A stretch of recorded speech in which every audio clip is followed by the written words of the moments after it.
Hello everybody, my name is Markiplier. Hello everybody, my name is Markpiplier. Hello everybody, my name is Markiplier. Hello everybody, my name is Markiplier and welcome back to Bendy and the Dark Revival. If the Markiplier that was making content over 10 years ago started uploading today, would he have survived as a creator?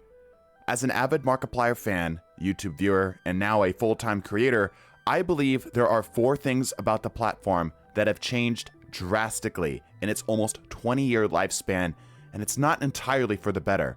The YouTube I grew up watching is completely changed, so much so that I believe YouTube is no longer friendly towards my childhood favorite creators' content style, and I want to examine why. YouTube started out as a dating website before being bought by Google in 2006. This time brought massive changes to the platform, most importantly, shifting it over to be an online video hosting service, and moreover, a search engine. To this day, YouTube is first and foremost a search engine, but it would be hard to tell for most viewers. Most viewers nowadays will rarely interact with this fundamental feature, as most viewers watch over 90% of their content from suggestions by the algorithm. YouTube's suggestion algorithm is a black box of computer-generated decisions that takes inputs from what the user clicks on, how long they watch, and how often they watch to recommend content it thinks the viewer will like. No one has been able to perfectly figure out this algorithm, and if they did, they would be the most watched channel on the platform. He who rules the algorithm rules the World Wide Web. Because of this ambiguity on exactly what makes the algorithm recommend video content, YouTube has had metas. A meta, or the most effective tactic available, is present in almost any sport, video game, or business, though it may not be labeled as such. Metas are the most optimal way to play in the given system. When YouTube was young, and there were less than 1 million people on the platform, subscriptions were the meta. Back in the day, having a ton of subscribers meant most of those people would actually watch practically everything you made. Why? Because the algorithm, if it could even be called that at such a prehistoric state, pushed subscriptions above all else. This meant that subscribing to someone was a much more personal relationship between the creator and the viewer. Subscribing had serious weight, at least by today's standards. But YouTube realized that there was a problem. YouTube was growing rapidly. Soon, ad revenue became an incentive for many creators to start creating, and showing viewers the narrow slice of subscribe to channels that they had meant people weren't staying on the platform as long as Google wanted. So slowly, it began to shift over to the meta we know it as today. Prioritizing watch time, click-through rate, with discovery being easier for new creators, even more people flooded the platform, like the California Gold Rush bite of 49. During this time of change in the early 2012s, the current veterans of YouTube gaming struck it rich. They caught the wave of change that perfectly supported what we love them for today: personality-forward entertainment with creator recognition-focused thumbnails. With how formulaic and over the top most thumbnails are nowadays, this can be a bit hard to believe, but most older content was, by today's standards, boring to look at. For example, take a look at these 2 thumbnails. One of them is a 12-year-old Markiplier thumbnail, and the other is from a recent channel with only a few hundred subscribers. Can you tell which is which? Because there was less competition and optimization and a heavier emphasis on viewer to creator loyalty, many, like myself, found their creator and just stuck with them like they were an artist. Back when Mark first started, the reason you would click on his video was likely because you saw his face. You heard good things about him from others, or you were already subscribed and watched almost everything he put out. Some of his oldest Let's Plays were simply the same thumbnail with an incremented number, and this worked. Comparing his viewership to what would have been a much smaller Markiplier, his views were incredible. Compare this to now. Try finding a smaller creator with the same upload style of old school Markiplier. The game of YouTube has been optimized. The algorithm is more figured out. The meta for new channels is closer to being solved. Creators are no longer the focus, the content is. Personalities don't start channels anymore. Now they just keep them alive. Have you noticed most gaming channels today typically rely on one game to make content for? The reason is because their topic is what drives the most clicks. It's their niche. Variety and personalities struggle to survive. Why would you click on a video of someone you don't know playing a game you might not care about, while someone else is claiming to have been banned from Fortnite for letting their sister play? Likely over 70% of you watching this, in fact, don't even know who I am and probably don't care, and that's fine. But you probably do care about Mark, or at the very least you cared about this topic. That's why you're here. Again, that's okay. Personality today matters, but to get discovered, you need a good topic. Wouldnt Have Survived was a fascinating case study into what would happen if a big player in the industry like Mark started from scratch. Wouldnt Have Survived was a year-long channel with daily uploads ran by Mark and Ethan. The topics ranged in variety greatly, with the central theme being, of course, the two hosts getting into shenanigans. This channel was almost entirely contrary to how second channels should be operated today. For big creators looking to start second channels, the most common advice is to not publicize it on your main channel. This may seem counterintuitive. Wouldn't you want your audience from your established channel to know about your second channel? No, not in the current YouTube meta. In the current topic-driven meta, promoting a second channel with a different main topic could hurt it. Let's look at this from YouTube's point of view. Assume that you made a second channel and promoted it to your 100,000 fans. Let's assume these fans liked your current channel and topic and personality, and all 100,000 of them decided to go check out the second channel to support you. The first video on the second channel does great, and this boost of viewers does wonders. But then you make a second video. Now that initial 100,000 influx have to decide if they really liked that first video or if they were just here to support you. YouTube recommends that second video, but only 20,000 watch it this time.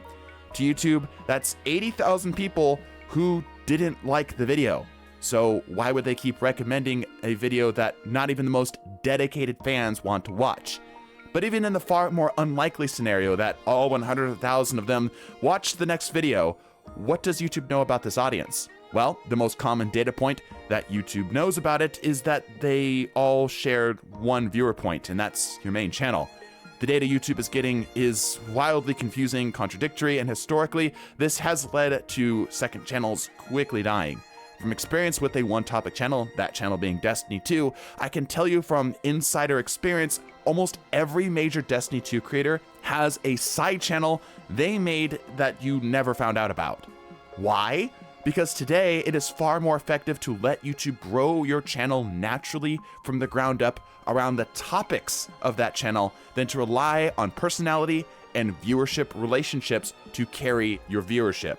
I love Wouldnt Have Survived, but part of me wonders if no one knew who Mark was, would it have been as successful to get even a quarter of its views? Regardless of what the video was titled, Mark was the actual topic. A topic only possible because of Mark's legendary and well-deserved status. But all of these changes are mostly better for you, the viewer, because as competition ramps up, so does production quality. Because YouTube isn't this small side project of Google anymore, because hundreds of millions of creators are making hundreds of millions of dollars with over 500 hours of videos being uploaded to YouTube every minute, competition for clicks is far more intense than ever before. Compared to when Mark got his start, to remain competitive, your videos must be the most watchable thing on the platform. Looking back at his older content and seeing practically zero editing or thumbnail art is an astonishing contrast to most successful starting channels today. And even to this day, Mark and other veteran giants on the platform are statistical oddities. The cost of production on their videos are minimal. Most other large channels, gaming or not, employ multiple editors, artists, and writers to make their videos. While I'm of course speculating, channels like Mark seem to make use of maybe 1.5 people at most. For these legends, their cost of production is primarily their seniority. Channels that grab traction on this platform today tend to have teams of a few handfuls of people. Often, these people have full-time salaries because of their creator's channel. Ultimately, this has been great for the viewer. Well-produced videos are far more common and easy to find than ever before, and many people, myself included, have been able to make this dream of content creation a reality. But I can't help but feel something was lost in the process. Part of me feels like the aspects I love about Mark and other older channels like his would never make it today because of all these changes. I feel that some will never get to experience the subtle things that made these older channels what they were, and thankfully what they still are today. One of my favorite channels growing up was one by the name of Mr. Fruit. He started playing Destiny right when it first came out, and thankfully right when I got access to the internet regularly. While Fruit never got as massive as Markiplier, he was certainly successful in amassing over 2 million subscribers through his roughly 9 years on the platform. Mr. Fruit's prime perfectly took advantage of that transition from personality to topic. His editing was more involved and topic-driven than Mark's, as he often focused his titles to whatever the game he was playing was, but it was still Mr. Fruit above all else. He could practically upload whenever he wanted, and it would work because people loved Mr. Fruit. But today, Mr. Fruit is still Mr. Fruit. But it feels like the world changed around him. Markiplier is in a similar boat. Compared to a subscriber count, his views are small. Maybe I'm old, but I like watching creators for who they are. But I don't think YouTube, and most of the growing audience, agrees with me. It hurts me inside seeing some of my favorite people, the people I watched and idolized growing up, struggle to find the same success as when I initially found them. People will come and go, but it feels like YouTube cheated them in some way, even though I know it hasn't. Maybe YouTube didn't change. Maybe the world did.